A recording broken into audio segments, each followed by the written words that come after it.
We get up at 5 o'clock because we have a son that has to leave at 5:45.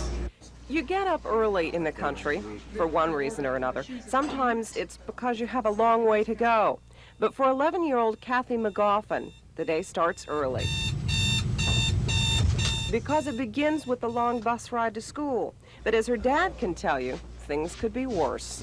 We went from here to Grossmont. There was not El Cap, there was not Valhalla, Granite Hills, and all those schools. Grossmont was it, and that covered this whole backcountry area back then.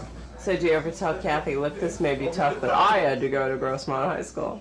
All the time. Living a long way from school makes it tough on everybody, even mom and dad. The shuttles back and forth for after-school activities are time-consuming, but they've made their choices. We feel like we've chosen our advantages and chosen the disadvantages that we feel we can cope with. The Magoffins live in Barrett Junction. Kathy goes to school in Hamul. Her brother Russell goes to Valhalla. Lene works in El Cajon, and Dick travels all over the county. So everyone has a long way to go before coming back together at night. Be with them and watch over them as well. That we may return as a family together this night in safety and have thy spirit with us. We ask in the name of thy Son, Jesus Christ. Amen. Bye, Mom.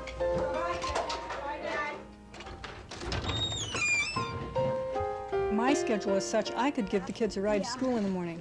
They don't want to ride. They would rather ride the bus. It's 3/4 of a mile to the bus stop, past the pasture, over the old bridge, down the old stagecoach road. They walk to the highway to wait. But the waiting's not all bad. They play, watch for the bus, even get passed by a few times. But finally, their bus comes. It's 7 a.m. now, but for Kathy and her friends, the school day has begun.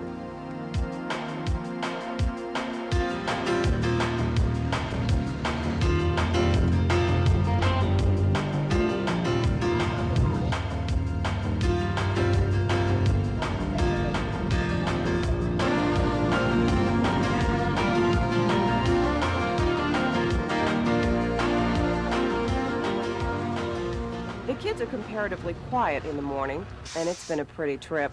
But once at school, the quiet ends. Did we have anything for Mr. Gastridge? No. Good.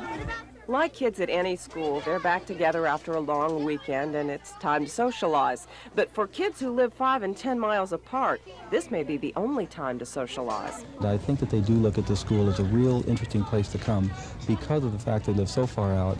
This is the one time that they get the chance to come and meet with their friends and a chance to socialize. I pledge allegiance to the flag of the United States of America and to the Faculty, teachers, and students all agreed teaching at or attending a school in the country is just different than being at a city school. The kids themselves think they're different. Not necessarily better, just different. Some of the city schools say vandalize. None of the kids at our school vandalize. Why do you think that is? I don't know, but I'm glad they don't. Perhaps it's their surroundings. These kids out here seem pretty responsible. They have their animals to take care of and their chores. They have a lot of freedom, but at the same time, a lot is expected of them. Families are pretty close-knit, and parents seem to center around their children's activities.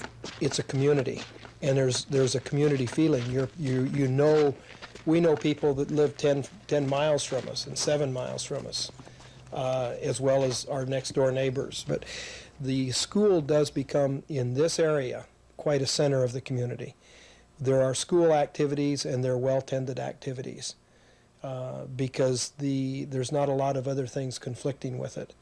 And I think most all the people, when you talk to them, you feel the sense of community. The children out here, the life is different in some ways, but that hasn't always been in their favor. We'll discover why tomorrow in Part 2. Today is writing down about 10 different ideas about something that you really like to do. We're going to put it in a 3 to 4 paragraph paper. It looks like your typical classroom, but Oak Grove Middle School is in Hamul, and a lot of these kids are a long way from home. Kathy Magoffin rides an hour on the bus to and from school each day, as do a lot of her friends. It's just an accepted part of living in the country, and that's something most of the kids wouldn't want to change. Adam Wells, for one, he just feels like he fits in better here than in the city school he used to attend. All the kids out there, they think they're all hot and they just take drugs and stuff, and then they skateboard around on the school and break the rules. And they paint on the walls and stuff and ruin your school. What are the kids here like? They're cool. You know a lot of people? Almost everyone. Do you like knowing everybody?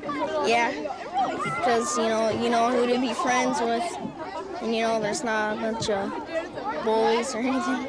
Nevertheless, they are all destined for a city school. When they enter high school, it will be in San Diego.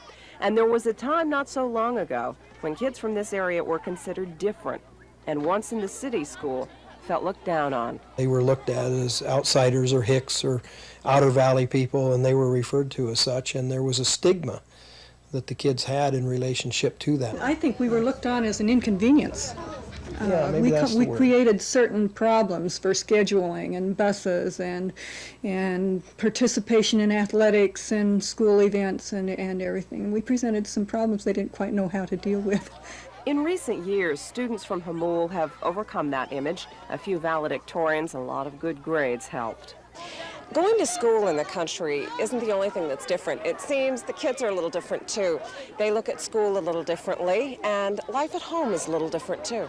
That's because there's a lot of space out here, lots of places to roam, and very little opportunity to get into trouble. There's not a lot of things for them to stray off and be unattended in. Get into trouble at. Oh, it's just nice to have them be able to be free. Free. That's what's on their mind at this time of day. It's time to go home. Time to take another ride. For most of them, that's about 50 minutes. About 2 hours. I guess it depends on your perspective. But the ride home is a little different than the one in the morning. In the afternoon, they're really rowdy, and they're bad. Bad. You can do a lot of things on the bus. You throw paper, you shatter it, you do a lot of mess. Bus driver doesn't mind you throwing paper wads? Yeah, she does. Basically, they're real good. They're just on the bus a long time, so they get a little loud. It doesn't last long, though. Things quiet down a little each time a child gets off the bus, until there's just a few left for some serious conversation. That's what Russell says that means. My fingers are the same size. He means that's... She's a werewolf! But even serious conversation must come to an end when it's finally your stop. What a feeling. After all, there is nothing like coming home from school.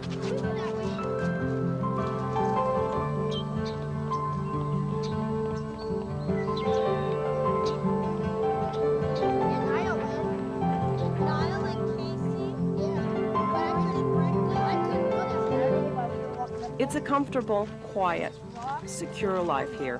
One Kathy will leave when she goes on to high school, but that's something she tries not to think about. Scary because more people there, they drink and they take drugs and stuff like that. And so it might be more dangerous.